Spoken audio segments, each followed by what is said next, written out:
Hey hi welcome back my dear friends part 2 में। तो once again I am Savitri और आज हम हमारे लेसन 34 देख रहे हैं। This is all the theoretic concepts को मैं लेसन्स ऐसे 34 35 ऐसे लगा दिया। साइकोलॉजिस्ट एंड थियोरीज जो भी है they are termed as different again concepts. Psychologist 1 2 3 4 by 88 ऐसा वो प्लेस लिस्ट भी ज़रूर देख लीजिएगा। तो coming to need of CCA, क्या है नीड ऑफ सीसीए? तो ये क्या करता है सीसीई पैटर्न जो कुछ होता है, तो हम अभी देखेंगे। See why do I need CCE pattern? ये हेल्प करता है to make the education process student centric activity होना है, तो मैं सीसी पैटर्न को सिलेक्ट करूँगी। और अगर बच्चों का कॉग्निटिव प्रोसेस हो, psychomotor, interpersonal skills, emotional affective, cognitive domain पूरे में इम्प्रूवमेंट देखना है, तो ये हेल्पफुल होगा। और टीचर को ऑर्गेनाइज होना चाहिए। इट हेल्प्स टीचर को भी इफेक्टिव टीचिंग स्ट्रैटेजीज ऑर्गेनाइज करने के लिए हेल्प करती हैं और बच्चों को भी अच्छी तरह अचीव करने के लिए सहायता करती हैं, क्योंकि थ्रू ये कंटिन्यूस असेसमेंट के साथ हम बच्चों का असेसमेंट करते हैं, डायग्नाइज करते हैं। और जब डायग्नाइज होने के बाद रेमेडियल टीचिंग भी करते हैं। उनका सिर्फ स्कोलास्टिक वाली बात, सिर्फ सब्जेक्ट्स के बाद मतलब बाकी सब कॉन्सेप्ट्स के ऊपर भी, बाकी सब गेम्स जो भी बच्चे हैं ओवरऑल डेवलपमेंट के भी हम उनको एसेस करते हैं। That will help them to improve also, right? तो अभी देखेंगे मेन एम्स ऑफ सीसी क्या है। Developing of cognitive, psychomotor and effective skills in students, ये होगा। और एम्फोसिस क्या होगा? Through process and deemphasize. ये डी एम्फोसाइज क्या होता है? Main aim of CC means बच्चों को बाय हार्ट वाली बात छोड़ के वो लर्निंग बाय डूइंग वाली एक्सेप्ट जब करते हैं, बच्चों को मेमोराइजेशन की ज़रूरत नहीं होती, नो दे लर्न ऑटोमेटिकली। ये बात भी होता है। Okay, and some of the main aims are, ये एम है to use evaluation for improvement of students achievement. CC का मेन एम वही है कि हम बच्चों का अचीवमेंट एवेल्यूएट करें और स्ट्रैटेजी बेस्ड ऑन उनको रेगुलर डायग्नोस करें और बाय रेमेडियल इंस्ट्रक्शन। और परफॉर्मेंस उनका देखें अच्छी तरह, क्वालिटी कंट्रोल डिवाइस एक जैसा हो। और एक प्रोसेस ऐसा सेट कर रहा है कि teacher and learning are activity which is learning learns is learner centred, बच्चों के रिलेटेड होना वो। ओके, अभी देखेंगे इम्पोर्टेंट फंक्शंस क्या है। Continuous evaluation helps in regular assessment to the extent and degree of student progress. तो continuous evaluation serves to diagnose the weakness and allow. तो एंड ऑफ दैट वही बात है यार, फंक्शन हो, आप एम बोलो या जो भी है, but under this title you should know सब एक ही है कि बच्चों को हम स्ट्रेंथन करें, उनका प्रॉब्लम्स है को वो रेक्टिफाई करें, उनको हेल्प करें end of the day. Okay, और इमीडिएट फीडबैक बच्चों टीचर को दें, या immediate feedback to the teacher, वो खुद डिसाइड करे कि पर्टिकुलर यूनिट या कॉन्सेप्ट को फिर से सिखाना है बच्चों को या नहीं, समझ में आया नहीं। और अगर इफ़ अ चाइल्ड बहुत अच्छा कर पा रहा है school and non scholastic activities, suddenly अच्छा रिजल्ट्स नहीं आ रहे हैं, तो टीचर को मालूम होना चाहिए कि क्या हो रहा है। तो बच्चों के साथ बात करनी चाहिए कि क्यों सडनली बच्चे में यह डिफरेंस है। कंटिन्यूस मॉनिटरिंग एवेल्यूएशन बहुत ज़रूरी होती है, ताकि बच्चों ऐसे छोड़ देंगे तो बच्चे विल lose that achievement, वो he will drift away। तो it is very essential कि टीचर को ये सब ध्यान में रखना है। ओके, और by continuous evaluation बच्चे knows his or her strengths and weakness। To it also provides child a realistic self picture of how and how she studies, right? ये मोटिवेट भी करता है बच्चों के to develop good study habits, to correct errors, to direct their activities towards achievement. ये सब के लिए बहुत हेल्पफुल होते हैं।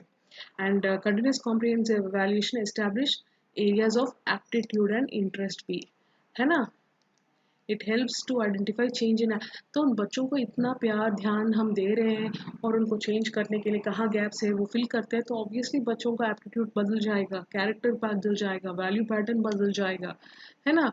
All this it will help and it will help in the child to make good decisions अपने future के लिए। उनके चॉइस ऑफ सब्जेक्ट्स हो, कोर्स हो, क्या चाहिए उनको क्या नहीं, क्लैरिटी मिलेगा बच्चों को इसके हिसाब से। So continuous and comprehensive evaluation provides information report of the progress of students तो ये एक इंफॉर्मेशन देती है कि हाँ बच्चों को प्रोग्रेस। तो अभी देखते हैं evaluation of scholastic areas in you know subjects that are assess during, ये दो मोड जो कुछ होते हैं formative assessment and summative assessment का, ये दोनों देखेंगे। See there is one more question, continuous and comprehensive evaluation emphasizes on what? Obviously option यहाँ देख चुके हो, क्या होगा? Yes, answer how learning can be observed, recorded and improved upon, right? तो अभी देखेंगे formative assessment usually compromises of क्या? It compromises of class test, homework. शायद आप सोचते होंगे इनमें क्या क्या आएंगे, तो ये क्विज, प्रोजेक्ट्स, ये सब आपके फॉर्मेटिव असेसमेंट में आ जाते हैं। और अगर हमें देखना है समेटिव असेसमेंट में, ये यहाँ क्या होता है, ये समेटिव असेसमेंट क्या मेजर करता है कि बच्चे कितना सीखा है। टेस्ट कंडक्ट करके एंड ऑफ द टर्म जो कुछ वो हमारे इंस्ट्रक्शंस कितना फॉलो किया, ग्रेडिंग सिस्टम होता है यहाँ पे। जनरली क्या होता है हमारे स्कूल्स में, दो तरह के summative assessments are divide into two terms, specially summative one, S A two, S A one, S A two बोलते हैं ना स्कूल्स में। अगर आप देखोगे वेटेज, देखो एफ ए वन 10% का लेते हैं, F A two 10, S A one, S A two यहाँ 30-30 और एफ ए वन ऐसे। तो F A one, F A two, F A three जो कुछ ये वेटेज जो कुछ होता है ना, एक मिनट का क्या हो गया, आई एम वंडरिंग यहाँ कुछ गलत हो गया। आई थिंक मार्क्स कुछ चेंज होंगे।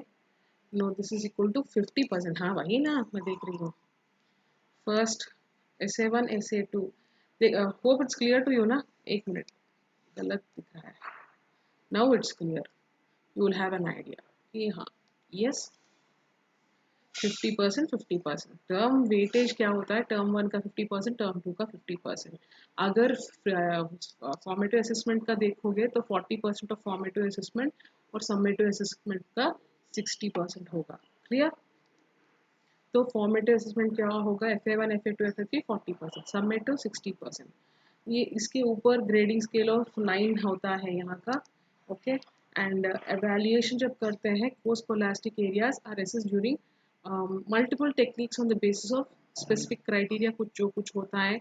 It could be a 5 point grading scale हो, जैसे भी हो वैसे उसको भी मन में रखते हुए करते हैं।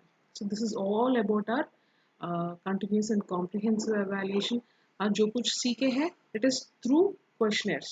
So I'm sure by now it would have been extremely helpful for all of you कि किस तरह के questions आते हैं। तो here's one more. In CCE, formative and summative assessment totals to 60-40 या 40-60?